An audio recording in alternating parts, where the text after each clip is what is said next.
going on, everybody? My name is Craig Smith. Welcome back to Texas Recruited Film. I'm here to talk to you about something, what I'm going to call the weekly warm-up. Pretty much talking about the games that I'm going to go to this week, what players to look for, what the games could be like, stuff like that. Again, I'm just trying to bring y'all some different content, not always just the basketball games. So let's get right into it. Tomorrow, Monday, filming this at 11:15 at night, so I'm trying to wrap it up real quick and get it out to y'all. Tomorrow, I'm going to Collin County College. They play Grayson College. Collin County, if y'all don't know, is Plano, coached by Coach Sagona.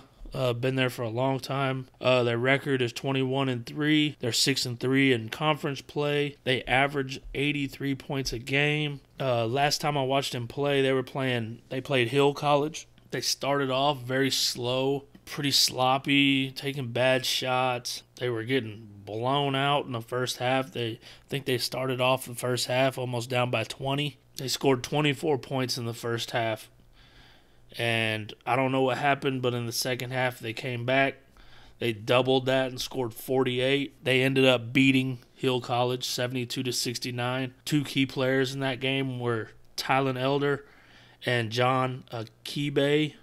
I hope I'm saying that right. I'm not sure. Akibe finished with 20. Ty finished with 11. I want to say that all of Ty's points came in the second half because they were all pretty big points. He wasn't happy with himself a little bit. I think he was a little bit in his head. He missed 2 free throws. You could see the frustration in his face because of that. But they ended up playing tough until the end of the game, and they ended up pulling out the win.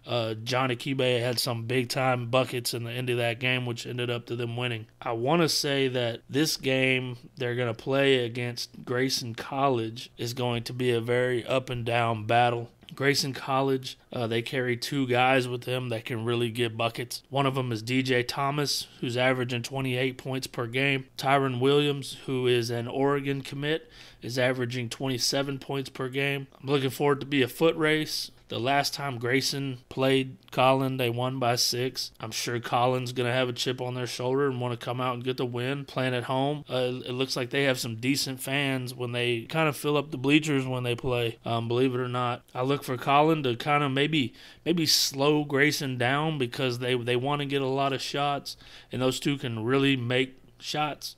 So what you want to do is kind of slow them down, let them not take a lot of shots, and hope that works in your favor, obviously, because there is a shot clock in college ball, so you have to put a shot up. So that's the game I'm going to on Monday.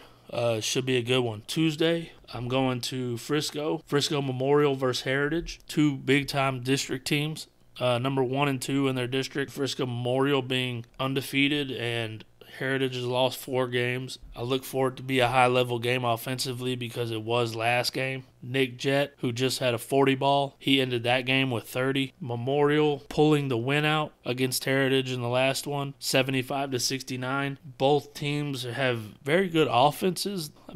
4 guys that can kind of get you buckets. They're both very active. This is a senior night for Memorial, so I'm sure that the seniors will have a chip on their shoulder as they probably want to get their win, being the last game at Memorial. So you definitely don't want to have a loss in your last game of your senior year at home, you know what I'm saying? I'm also going because I'm extremely happy to see Nick Jett and Avery Jackson go at it one more time. I'm a Dynasty guy. I've been following Dynasty for the last 2 years, trying to help these guys get noticed and stuff. These are 2 guys that I've been covering for a long time. I've seen them play a whole lot of basketball, and I've seen them get better and better each time they play. So I'm looking forward to these guys getting their one last fight at each other. They're both going to be able to play college basketball, with Avery going to Oklahoma City and Nick Jett going to West Texas A&M.